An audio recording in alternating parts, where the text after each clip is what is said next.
Alô, galera do Pesca Sub! Ó, meu amigo Crispinho aí, ó. Conseguiu matar um peixão. Abre a bocão do peixão aí, Crispinho. Olha pra ele, dá só uma olhada na boca do bichão aí. Eita, chia que é demais. Estéreo de lá de Jiquié, coitado. Só pega peixe de 200 gramas.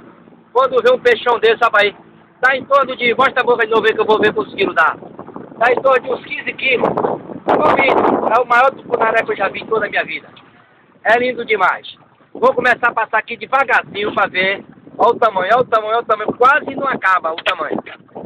É, o boi é chia. E lá vai agora André todinho pra matar o do mesmo tamanho. Que o boi é chia.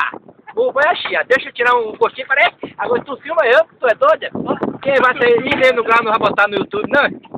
Aí, olha o tamanho da boca.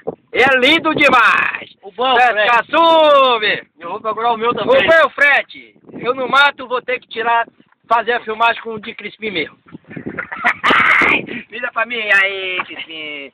Vira direito, Crispim. Aqui, eu e Alex.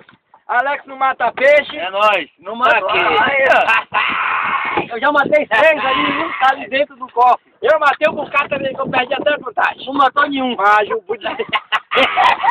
O bom é o frete. O boi é o frete, porque... Direto pro YouTube. É direto pro YouTube. Tá. Ô, meu amigo, você tá enquadrando o bicho certo aí? O peixe ainda tá vivo. Eu tô aqui na fome ai pra matar mais um ali. Dá licença aí, você do YouTube. Vai! Uau! Olha o tamanho da boca do peixe. Eita!